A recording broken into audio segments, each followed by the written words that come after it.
Hi, you're listening to the sermon recording podcast of Awaken Church. Awaken is a church of missional communities whose vision is to see individuals experience healing through the gospel, be raised to their fullest potential among community, and sent out to live a life on mission. You can find out more online at awakenvb.com. And if you live in Hampton Roads, we invite you to check out our worship gathering in the Haygood area of Virginia Beach, Saturday evenings at 5 p.m. Thank you for listening. Like Jeff shared on stage during our time of worship, we want to tell some stories tonight about where God's been at work. We're also going to give you some language tonight to help articulate our vision and mission as a church. One of the things that we believe that's going to be helpful for you as a part of our Awakened family is that regardless of which missional community you're a part of, we want to make sure we have common shared DNA, and we also have a shared vision and mission to rally around together. And if we have those things, I think God will begin to do some amazing things over the next few years. So next week is geared around, hey, where is God taking us in this next season, next 12 months to the next even 5 years out? And then we're going to reflect tonight back on kind of where we've been. So I'm going to invite Connie and Jeff to go ahead and come up now. They're going to kind of hang out with me up here. We're going to kind of share this collectively together. There are 3 statements that we're going to use tonight, and each one of us are going to kind of talk through some stories related to each of these. Really? You couldn't walk behind me? That was awkward. Now I have a random, Anyway, there's 3 statements that we're going to use tonight. They're not going to be up on the screen. I would ask you if you have a phone, or if you got a program, write these 3 statements down. Even if you're not really going to do it, pretend to be on your phone for a second and just amuse me, okay? Please, write these 3 statements down for me, because we're going to use these tonight and next week, and these 3 statements will begin to become foundational for our vision and mission as a church over the next several years, and maybe even for as long as Awaken is in existence. So 3 statements we're going to use tonight around our vision. The first one tonight is that we are a missional church. First statement, we are a missional church. Throughout the history of Awaken, since the day it started in Mike and Connie's living room, this church has had a relational desire to be missional in this Hampton Roads area. We may not have always had language for it, but we've always had a desire to be on mission as localized missionaries to reach out to the Hampton Roads area. Now, over the last 5 years, as Jeff will share in a few minutes, we've done that through missional communities and kind of unpacked that, especially over the last 2 or 3 years, in whole new, exciting ways. But we've always been and will always be a missional church. So, statement number 1, all in unison, we are a missional church. All right, you guys are still sleeping on me. Cool. Number 2, we are a multiplying church. Number 2, we are a multiplying church. Pens and paper, phone, just pretend like you're doing it for me, please. I won't call you out, but it would make me feel better. We are a multiplying church. And again, we'll unpack that tonight and next week as well. But our desire is not just to grow the brand of Awaken. Our desire is to extend the banner of Jesus throughout Hampton Roads. And as we know, being in Hampton Roads, God gives us a lot of really cool opportunities to multiply all over the world through military, through transient families that move here temporarily. And so we know that God has called us to a much greater mission by being a multiplying church. We don't just want to build this giant building of a church. We want to grow out into the grassroots all throughout Hampton Roads. And that's going to require us to be a multiplying church. Again, part of that DNA that we've had from day one will continue to be there in 10 years from now. We are a multiplying church. And number 3, we are a shared ownership church. Number 3, we are a shared ownership church. And through the stories that you'll hear tonight and what you'll hear more about next week, we are constantly trying to find ways to where you do not view this church setup as some hierarchical staff-led church, that this is a shared team ownership church that we have. Your voice is just as loud as mine, even though mine is amplified, no pun intended, right? But regardless of that, you have a voice here and you have a story like we just talked about. And your story and my story, when we come together, we own this church and this community together. God does some amazing things, but people without vision perish, the Bible teaches us. So we want to have a common vision around these 3 things, and we're going to kind of unpack that collectively tonight. So tonight will look a little bit different, so will next week. And then, of course, we'll have our Easter Saturday service on the 20th. But the next 3 weeks are exciting things. If you're listening online, I would encourage you to go on Facebook and get plugged in as well. Make sure you look through kind of what we've been as a church, where we're going, and make sure that you're a part of the conversation. I look forward to talking with you guys more about this, and obviously in your MCs, continue to tell the stories, right? Because if you don't tell a story, what ends up happening is that people begin to forget all the really cool things that God's done. So tonight, we're going to go back all the way to the beginning of Awaken's history and tell some stories, because if we're honest, some of you have only been here for a few weeks, some of you have been here for a few months, and maybe even the last year or two, but maybe there are stories about Awaken's history and kind of who we were and who we've always been that maybe you didn't know about. And so we want to honor the past so that we can know where God's leading us into the future. And that's part of what Vision Check is all about. So I want to pass it off to Jeff. He'll get us started. How's everybody doing? How's everybody doing? Okay, thank you. It's so quiet in here. You're cold, really? You're always cold. I'm going to do my best to pace myself. You guys know I usually have 30 minutes to talk, and I never stick within my 30 minutes to talk. And so tonight I only have a portion of those 30 minutes, and so I'm going to try. I'm already wasting my time. For this Vision Check series, we break it up into 2 weeks, right? And so tonight we're talking about where we are. What is kind of the state of the church as we see it? How has God been moving in our community? And the next week, we're going to be talking about where are we going. And so we're going to kind of hint some stuff that will lay the groundwork tonight that we'll finish next week, that we kind of really put the bookend on. But we're going to talk a lot about where we are tonight.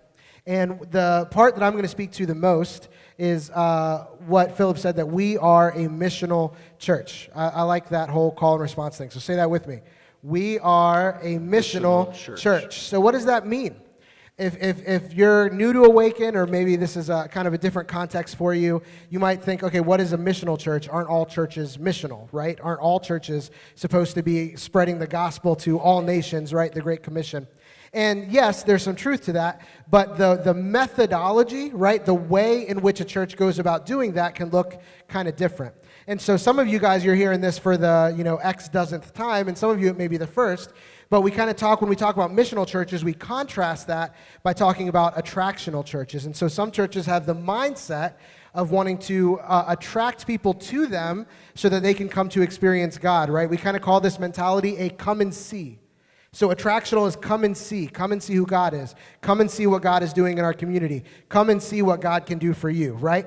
Versus a missional church, we say, is a go and be church. And so missional church does not focus as much on saying, come see what we have to offer, come see what we can do. We want to build up this big institution that is the church.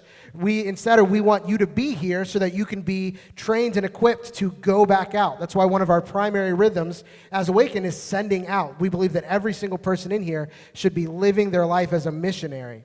And so we want you to go and be the church in your neighborhoods, in your workplaces, in your network, versus trying to get them to come to see us. Does that make sense? So that's at the very base level what we mean when we say we're a missional church. But I need to unpack that, otherwise I'd go under my time, and that's a grave sin. I can't do that.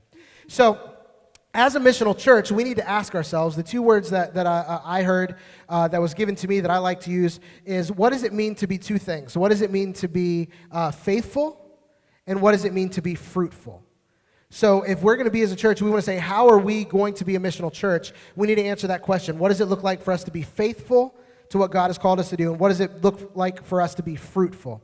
And so there's going to be different metrics for those things than for a church that's not a missional church, right? For your average church, your kind of more traditional church, they kind of measure what does it mean to be faithful and fruitful in a number of ways, right? They might say, okay, what size church building do you have, right? How big is your budget? And what is your butts in the seats, right? What is your attendance, your worship attendance? And so a lot of churches, I know the ones that I have grown up in, measure those three things, and that's what it looks like to be faithful and fruitful. If you're being faithful, then you're going to grow. Your church building is going to get bigger. Your budget's going to get bigger. There's going to be more butts in the seats. A missional church operates very different than that. So we have to answer, what does it look like for us as a missional church to be faithful and fruitful? Because let's look at that. Number one, building. We are meeting right now in an incredibly beautiful building that we don't own, right? We don't have a building. We are here by the grace of another community that says, yes, we would love for you guys to gather and worship here in this space. We don't have a building of our own. So there's one X right there, right? Next, they talk about the size of the budget, right? Philip talked about this so well in our balance series where he laid out, our budget, our annual budget is right around $70,000 as a church. And so there's some of you in here that hear that number and say, okay, my household income is bigger than what the entire church operates on annually, right?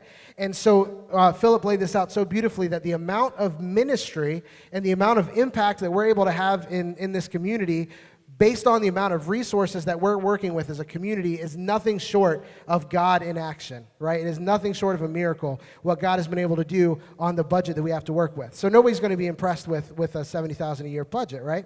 The last thing is butts in the seats. You guys know that on any given worship gathering, we have about 40 to 60 people on a really big week. Sometimes we break 70 on a good week, but 40 to 60 people.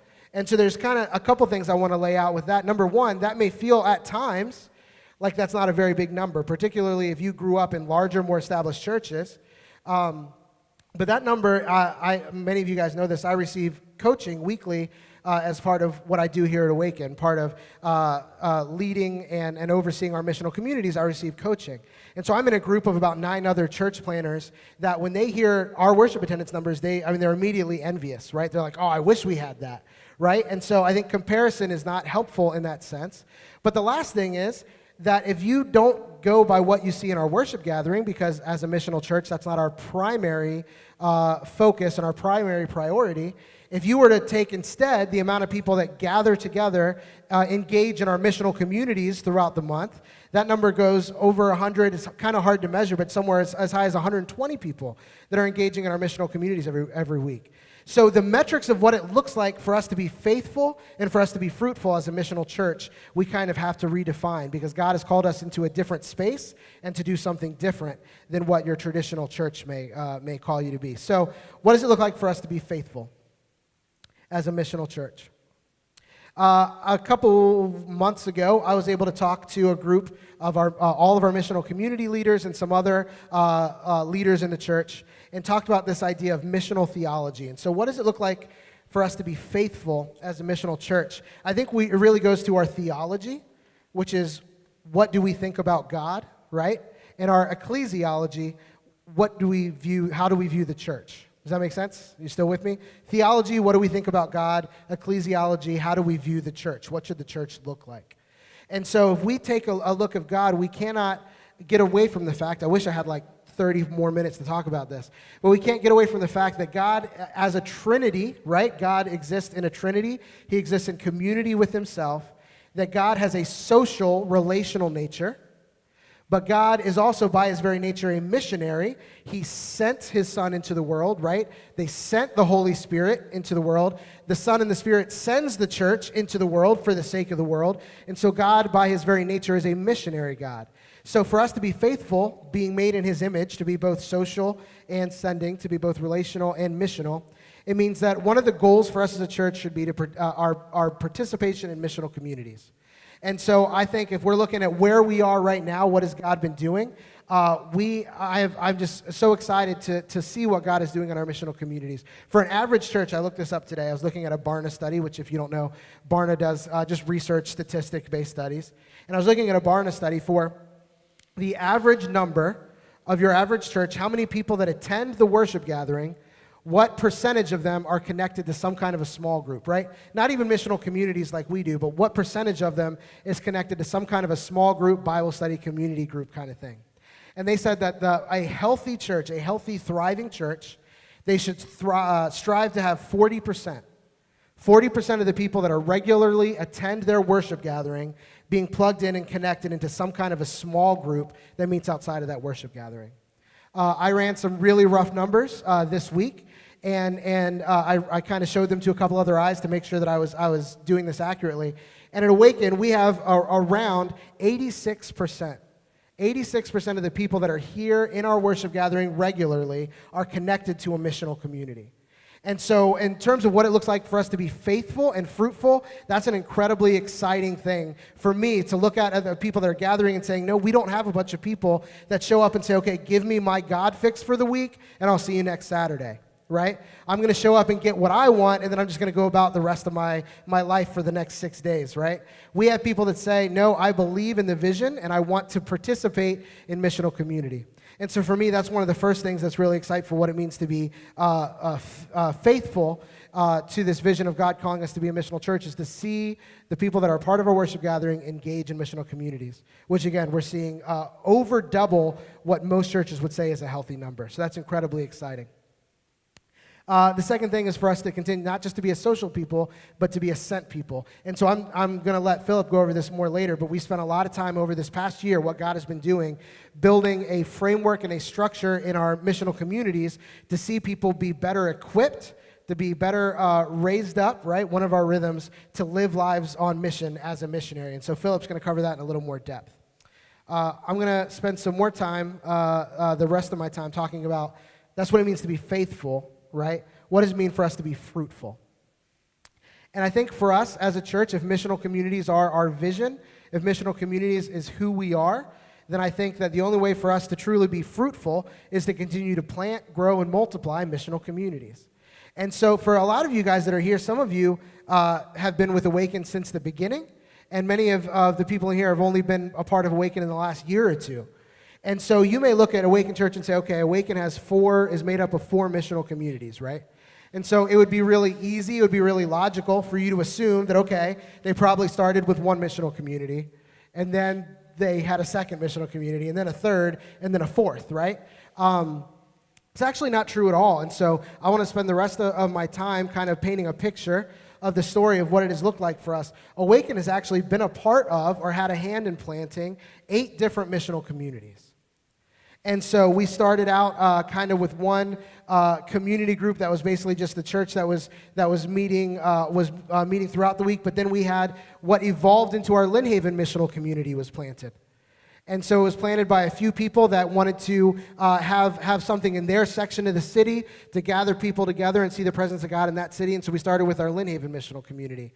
Not long after that, we planted a brand new missional community in Norfolk, in the Tidewater area of Norfolk. And so we had a community of people that was meeting in Norfolk and was heavily present in the park that was there. They would gather kickball games together with the community. They would be part of park beautification. They would paint the picnic tables, and they would clean up the garbage that was in the park. And so for a season, we had a missional community that was planted in Norfolk.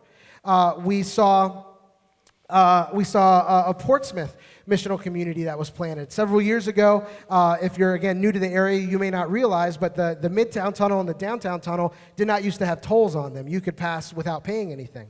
And several years ago, they put tolls on those tunnels, and so we had some families that were coming to our worship gathering from Portsmouth, and so they said, you know what, I really think people that are crossing this tunnel every week to go be a part of a church are not going to want to keep doing that. So what would it look like for me to start a missional community in my area of Old Town Portsmouth with the hope of it growing into a worship gathering on that side of the water? And so we planted a missional community in Portsmouth that was there for a season. We saw a missional community planted in Level Green that is one of our current missional communities where, again, a guy said, I would like to do something in my neighborhood. I would love to do, and David and I laugh when we get together. At the time, no idea what he was getting into. And since then has grown into this position as being really a pastor in our community and a pastor in his neighborhood of Level Green and gathering people together over there. So we saw our Level Green missional community planted. And then we saw a guy who came through our community that many of you guys may remember. Some of you will remember him because he fell off of the stage during one of our worship gatherings, and so it's hard to forget something like that. But we had a guy named Doug who came through our worship gathering, and he was a Navy guy about to be deployed, and so he said, you know what, I really feel like God is calling me to plant a community of faith on my naval ship while I'm deployed. And so we met with him. We said, Doug, that's super exciting. We would love for you to do that. And so, Doug, you're going to hear more of his story next week. But Doug started with a group of 12 people. And by the time they got back from deployment, they were gathering over 200 people on the ship for that community for the time of that deployment. We saw that happen. We saw, some of you guys will remember a church planter named Matt Mitchell, who has planted a missional community in Portsmouth. And so maybe a year and a half ago, we kind of took him on and said that we wanted to be part of supporting him and part of kind of adopting that missional community and helping them grow. Some of you guys went back and forth to help them as they were planning a worship gathering, to support that and to help them with what they were doing. And so, and then our newest missional community is Reclaim. We took what was kind of a parachurch ministry, a women's ministry, and we talked to the leader who said, Nicole said, I just have a passion for seeing women come to reclaim their God-given value, and that extends more than just the women at Awaken. I want to see that in women across Hampton Roads. And so we planted a Reclaim as our newest missional community. And so what may on the outside look at like 4 missional communities has really been a history of planting missional communities. We've had 8 different communities of faith planted throughout our these past 5-6 years that we've been invested in a missional community. And I want to caution you, because it could be very easy to say, okay, we've planted 8, we've only got 4. Why did the other 4 fail? And I come against that completely, because I think it is not fair to look at something that existed for a season and look at it as a failure, because I believe I can look at every one of these communities that was planted, and I don't think it is ever a waste or ever a failure to embody the presence of God in a place for a time, right? And so I can give you a list of people that have been a part of these communities that are either leading other things in Awaken now, or have been sent out into other areas or other communities that take the impact that we had in their lives into new spaces, new neighborhoods, new networks, and they carry that DNA with them. It's part of why Mike and Connie moved here to plant initially, is because of the transient nature of this, of the culture of this area. And so, to me, I just wanted to paint that story of not just what has God been doing in the last year, but we have this beautiful history of God empowering us to be missional, to live as sent people into our neighborhoods and networks. And we've seen that over the years as we have planted 8 different communities that have impacted hundreds of people. And I'm excited I almost want to jump into what I'm going to talk about next week, but I'm not. I'm going to make myself stop. But next week, we're going to talk about what is next over the next few years. What is God doing next as he calls us to be a missional church? Whew, breathe, man. Yeah, I was supposed to give you guys time to ask me things, but I think I was There was no room. I think I was pretty thorough. You were killing it. Yeah, so. Good job, man. You want to ask me how I feel? Are you tired? Yeah. You feel out of breath? I'm a little tired. I'm sorry, man. I'm going to go get a drink. All right, see you later. Really? I thought that was a joke. Okay. So yeah, we're a missional church. Jeff was brought onto our staff team 6 years ago. Jeff, is that a fair number? 2012, so 7 years. 7 years ago. So Sponsor facing forward. part of, nice, good job. Part of your role pretty early on was dreaming into the community groups that we had morphing into missional communities. And so I love what you shared, and I would just encourage everyone. I appreciate you not going ahead to next week. We want to leave some spoilers out on the table tonight. But I think we don't want to leave spoilers, sorry. We want to leave some teasers. That's what I'm looking for? Yeah. But it's really important for us as a church to make sure that we are telling these stories, because you're right, it's so easy with that tunnel vision to only think about what we have right now, but not all groups are designed to be sustainable long term. Some of them are seasonal. Kind of, you've been here from the beginning. You've seen a lot of these groups be seasonal. What's been some of your observations of the groups that were both seasonal and some now that are sustainable? And some of them were due to the transientness of this area too. So they wanted to keep going, but the Navy, when it tells you to move, you move. And so they actually ended up, we heard stories of people taking this missional community idea with them to places like Japan and San Diego, and learning to live into their neighborhoods and into communities where they are. And that was a piece of Awaken that they brought with them. So when I think about Awaken, I have a different picture than most of you, because there's so many different people that filter through. And Mike and I did the math one time. I would say that it's pretty accurate to say that there's about 500 faces that have gone through our communities over the years. And they've taken a piece of our DNA and taken it with them to other places. And that's kind of cool to think about too. I don't know if that answered your question, but that's what triggered when he was talking. Yeah, that's good. Yeah, and I think that's why it's so important to make sure you have the right metrics, because when you, if you're measuring, you have to use the right measuring stick. Like last night, my wife and I had a date night, and like in my 20s, what a good date night probably would have been like, okay, we don't come home till the sun's coming up, right? We have all these things. Last night we went to pho, and then we did our taxes, and we had a glass of wine, and we said, great night, high five, right? And so like the metric changes from time to time, and so if we are continually holding ourselves up to somebody else's measuring stick, then it's hard. It may be harder for us to get excited about what God is doing. Yeah. And so that's why the important thing to me is say, what are we actually measuring, and what does it look like for us to be faithful and fruitful to the vision that God has called us to? Yeah, that's good. We're going to go ahead and transition now to statement number 2, which is we are a multiplying church. One thing I meant to say before we kind of dove into this, so pause the second statement just for a second. I want to say really clearly, I didn't, again, do this well on the front end. Even though the three of us are up here communicating, we're the three primary communicators that you see teaching in our worship space.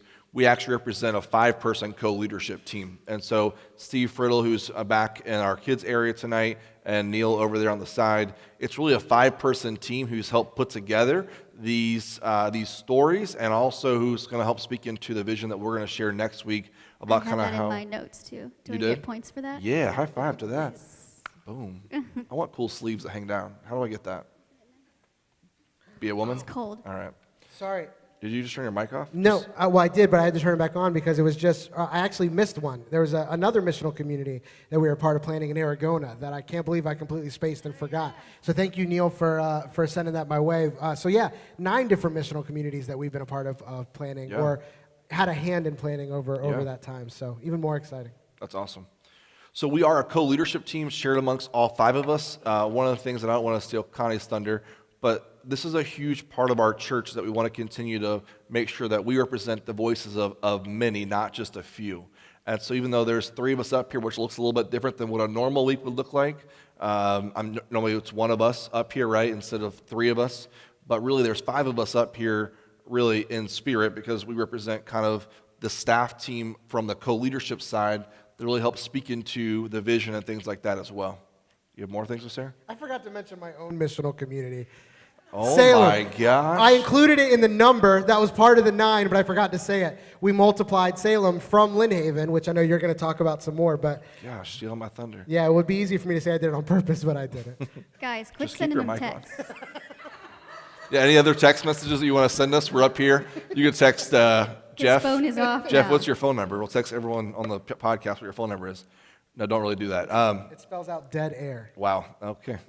Awesome. Let me go ahead and jump into being, we're a multiplying church. Some of these things will overlap with both kind of what Jeff shared and what Connie will share here in a second. But we're a multiplying church. So what that means is there will be additions, basic, 1 + 1 things that happen in our church. So if all of a sudden we want to start a new missional community, that would be an addition, right? A new group being added to our church. These are like really high-level math equations that we're using right now, okay? So there's addition, but the difference between being an addition-based church and a multiplying-based church is that we believe that the DNA that God's called us to as a church, which are healing in, raising up, and sending out, will be woven throughout everything that we do and every facet that we do it. Missional communities, our worship gatherings, one-on-one conversations in coffee shops or bars. We don't care where they happen. Those DNA pieces will always be a part of who we are as a church. And then the 3 statements that we're giving you tonight is our mission statement. We are a missional church. We are a multiplying church. We are a shared ownership church. And then next week, we're going to give you the vision around how we're going to live into that over the next season. So that's kind of how we want to use common language to articulate this process. So again, these things will overlap, but as Jeff shared, some of these things are going to be heavily rooted in our missional communities because we are a church made up of missional communities. And so again, part of how we measure success is how successful and how healthy and vibrant are our missional communities. Are they reaching the lost in their neighborhood or network? Are they caring for each other well? Are they meeting regularly? What does it look like for them to love their neighbor, right? So all these questions are things that Jeff and our staff team, our co-leadership team, work with the co-leaders, but primarily Jeff, to see that happen. So back around a couple of years ago,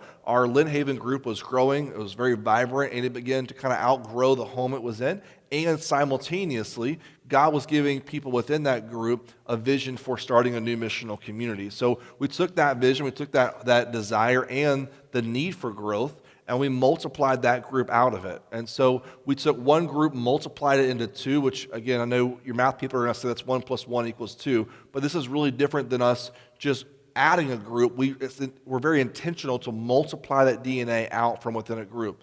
Now, our hope is that all of our missional communities would wrestle with what does it mean to be a multiplying missional community. But like we talked about already, not every group looks the same. There's not a cookie-cutter way to do missional communities. If you do A + B = C, then you will have a healthy missional community. That doesn't exist, right? Every group looks different, but we do hope that for many of our groups, they begin to wrestle with what does it mean for us to expand and multiply out? Who can we send out? Because part of what it means to be a disciple of Christ is that as you grow and mature, you begin to take new ownership and you begin to lead new opportunities for you. Now, not everyone's called to be a missional community leader, but we are all called to be missionaries. And so as God sends you, you need to find the right people and make up the right giftings, the right skill sets to go and lead that group together. So we saw that happen a couple of years ago with Lynn Haven into our Salem group. We also, in the process, have continued to see opportunities within our community.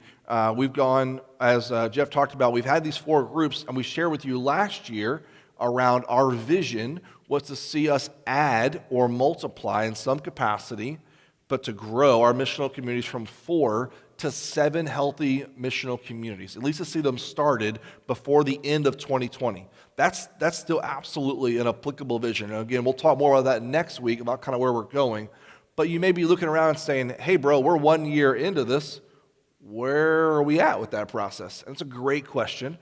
So the story that I want to tell is, and I'm really excited about this, those of you who are a part of a discipling core, which is the leadership team and the discipling network that we create within a missional community that's designed to help someone who is seeking out additional ways to grow as a follower of Jesus, as a missionary in their area, then we've created this dynamic of a discipleship core, which has always been a part of our missional communities, but the newest thing that we've added is this curriculum, if you will, or these resources that are now laying an incredibly healthy foundation for our missional communities and our discipling cores to now know what does it mean for us to be healthy, growing, understand what a missional community is.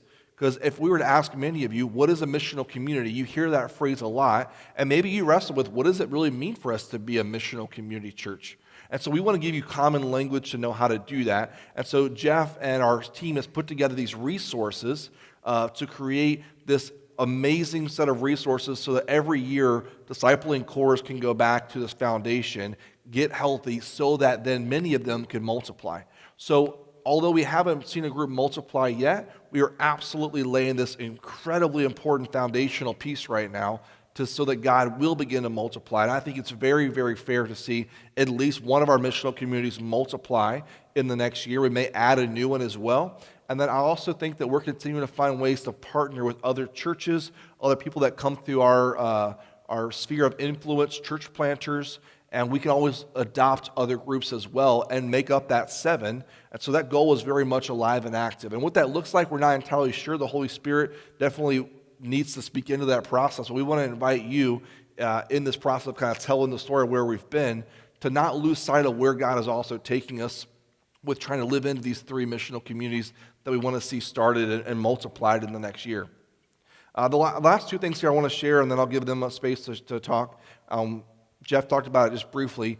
We also believe in multiplying because it's important that we, and I highlighted this at the very beginning, we don't just build Awaken, right? I love this church because many of the churches that I've partnered with or even worked at before are so focused on building the brand of their church. And I'm not here to poo-poo any churches out there, but our church is very, very strategic in making sure that this isn't about making Awaken look awesome or glamorous or making us have the largest worship gathering in Hampton Roads, not even on the radar of our goal. Our goal is to see missional influence spread throughout Hampton Roads. And so when those opportunities of influence come about, we have things like Matt Mitchell, who was a church planter in Suffolk Portsmouth area, who came to us and said, hey, would you guys be willing to kind of bring me under your wing? Let me learn from you guys. You can coach me, mentor me in the process. We'll worship in your worship gathering. We'll hang out in your MCs. And we'll also get a chance to kind of learn the DNA while God's simultaneously leading us to plant over here in Suffolk Portsmouth. And so that had a season in our church history that ended about a year ago now. But we were absolutely a part of trying to multiply that missional influence all throughout Hampton Roads. So it may not always look like, hey, look at all the things that Awaken does, because it's not always in-house. Some of these things happen out of house because we are a church that is sending out, right? And so it's hard because like Jeff shared, we have almost 120 people that call Awaken or some level of Awaken home, or they're connected to Awaken. And yet you look around the room and sometimes we have 40 people here and you're thinking, man, where is everybody? And part of it because we measure things differently. Now, I would love to see this space grow and us to outgrow this space. Don't get me wrong. I'd love to see that. But what does it mean for us to measure success and to multiply? It means not how do we grow a worship space. It means how do we grow our missional influence throughout Hampton Roads. And so the last thing I'll share, and this is something that you'll continue to hear more about over the next several months and ongoing, is that if you're aware, last fall we transitioned Mike off of a co-pastoring team that Jeff and Mike and I led together. But really, ever since right around sabbatical about a year and a half ago, is that fair? Mike, a year and a half ago? Almost 2 years ago now. Mike's role began to kind of shift internally at Awaken in a good way. Mike and I are wired very similarly in our gifting, as many of you hear this language all the time. We live into the APEST leadership model: apostles, prophets, teachers, evangelists, and shepherds. You're just determined to steal all my stuff, aren't you? I didn't have your notes in here, so I apologize. Sorry, guys. Am I killing it in time right now, too? I need to hurry up. But Mike transitioned in that process to be an apostle who was focused a lot on the exterior, what was happening outside of Awaken. And so we transitioned Mike to be a missionary pastor. So he's on our church team, he's on our staff. We love Mike. You see Mike here all the time. But Mike's role is now looking at how does he, in his role as a missionary pastor, grow the sphere of influence missionally throughout Hampton Roads. So creating networks, relationships, training new leaders, coaching up other churches, giving them opportunities is a part of what he does through empowerment that he receives at Awaken. And so part of us multiplying ourselves out is not saying, hey, what can we get from this? But it's being selfless in the process to believe in someone like Mike and say, hey, how can we send you out in this to live into the vision where God's given you that aligns with our vision as well to be a multiplying church. So you're going to hear more from Mike about some of the things that God's using him for over the next few months. And there's some really cool things that we're praying about as a church, continuing to partner with Mike in this process. But Mike isn't someone who just disappeared. He's someone who we transitioned intentionally so that he can live into where God's calling him, but also we can live into the DNA and this mission statement of being a multiplying church. So I think all those things are incredibly awesome testimonies of how God has been using our church. But again, if you're not here every week, you may not hear all those stories. You're not a part of all the things that have happened in the past. And some of these things happen behind the scenes, and we don't always communicate everything super well in the sense of, what's everything that's going on. It's hard to communicate everything all the time, right? Information overload. But as a recap tonight, I think those things summarize pretty well how we have been a multiplying church. And again, next we'll cover kind of where we've been. So sorry if I went over a little bit. Anything that you guys want to chime in about being a multiplying church? Well, I think Connie's going to reiterate everything you said in a minute, Yeah. apparently. But no, I just love that idea. It's part of why Awaken has been such an incredible, I'm not here because I'm a pastor. Like, I would be here anyway. Like, if I wasn't a pastor, this is exactly the kind of church that I would be seeking and wanting to be a part of, is to say we're not here to build our own brand, our own kingdom, right? We want to see that be sent out and to see that happen, whether it has our name on it, whether it has our logo, whether it doesn't, just to see the gospel and this DNA of missional communities be multiplied throughout the region is just something I'm incredibly excited about. Yeah. Sorry, I stole your thunder. No, and I think what Jeff was saying builds into what I'm talking about, which is we're a shared ownership church. And I think the reason that intrigues people is because they get a piece of something. They're not just here to consume or take what they, and you leave empty when you enter a place like that, looking just to get from it, but not give anything in return. And I think that's, from the beginning, I can see how that is what intrigued people about Awaken. It's different than other faith communities that they've been a part of. So when I think about ownership, I think about claiming a piece of something. And when you claim a piece of something, you tend to assess the value of it more, right? You look at it deeper to understand what it is. And when you assess the value of something, then you're just no longer coming to take from it. You want to give something to it in return, right? So to be a shared ownership church, that means that we live more like a family and community, and we gather in this place not just to take from it, but to give something in return. And we're talking talents, abilities, time, our resources, our money, all of that. Like, we want to give back to it, not just take from it. And a piece of that is given to all of us because we're a shared ownership church.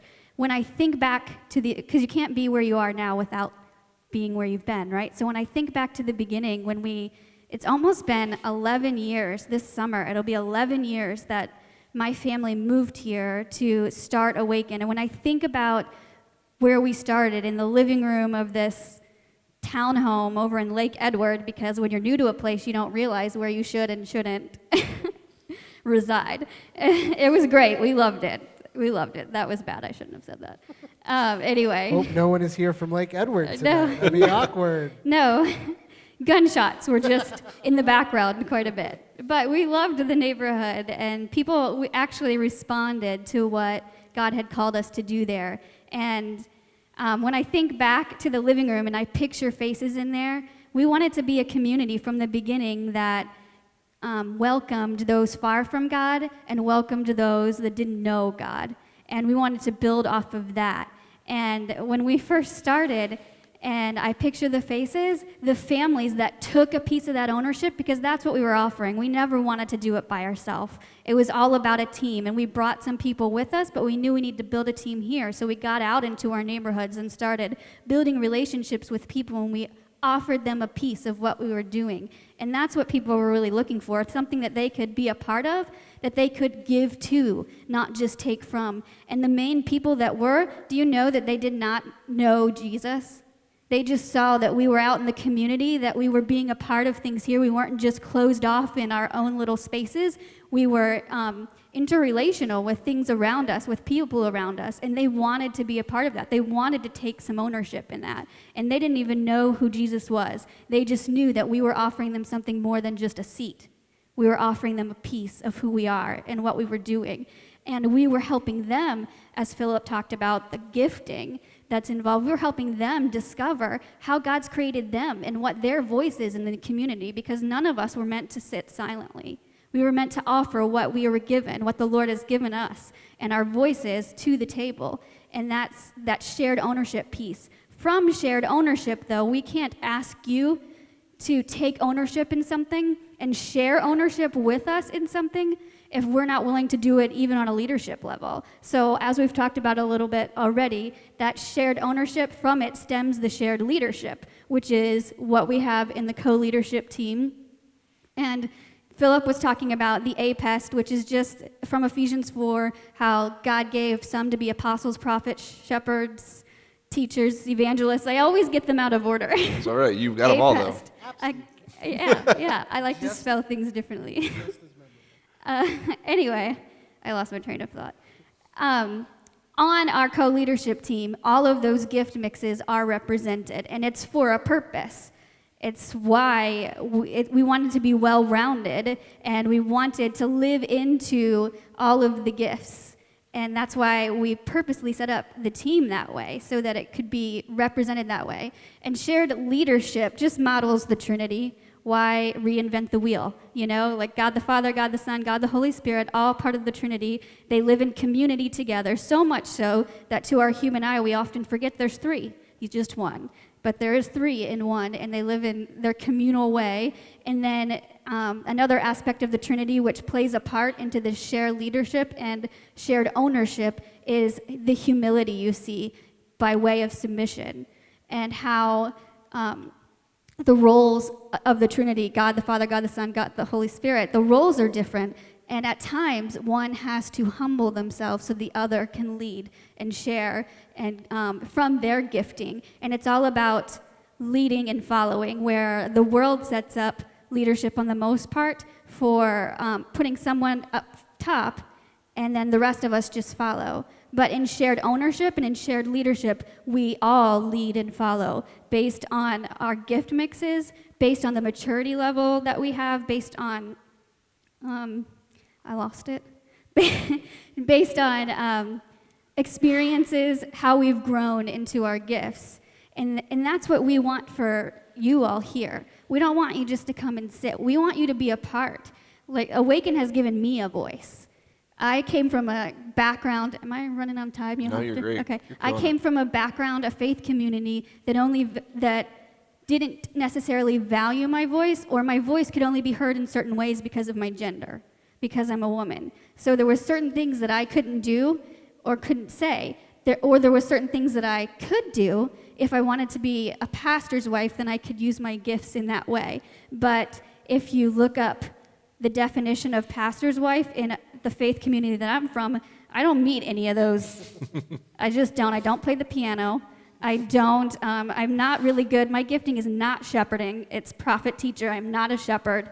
So a lot of the things that they say a pastor's wife is, I just wasn't those things. So I felt like my voice had been stifled in the communities I was in. And here, as we moved to Awaken and started Awaken, that started to change.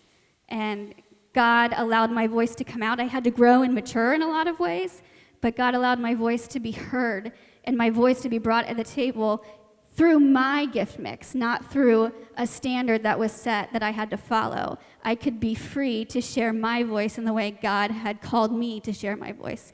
And I just really appreciate that. And I feel blessed and honored to be a part of a team with 4 men who cheer on my voice, who encourage my voice, and who respect my voice. And that's the first time that I've ever been a part of something that's been allowed. And it's very freeing, and I really appreciate that. And that's what we want for you. We want your voice to be heard the way God created you in that shared ownership piece. You can see the shared ownership in the co-leadership team. We also have set up the SLT, which you have heard a little bit about. And the co-leadership team is mutually submissive to the SLT, and as are they to us. And we co-lead together, and we all have a piece of the ownership, a piece of this community. And we assess the value, and we don't just take from it, we give to it. Am I missing anything? No, I was going to say spiritual leadership team, because Spiritual we use leadership team. acronyms Sorry. all the time. But in case you're not aware, we turned into the Navy. You are what you're around, right? Yeah. So, yeah, that's awesome. The only thing I was going to piggyback off of is a shared leadership story that I still love celebrating, and it will one day not carry as much weight, but it's still absolutely applicable right now. As the finance guy within the church, we paid off $16,000 of debt last year because of a shared ownership, that we set a vision out in front of our church and said, hey, we've got 16 grand. At that point, we had about, I want to say it was like 8 left. We were about halfway. And we paid off every bit of that and also maintained our normal budget in that process. So it wasn't like we skimped in that process. Everyone gave and gave above and beyond as well. And so I love that story. It's a money story. It's always cringe in a church telling money stories because it feels like we're out to ask you for something. But the reality is that when, as a church, we've given you an opportunity to own the process of being at Awaken, So many of you have embodied that so beautifully in so many areas.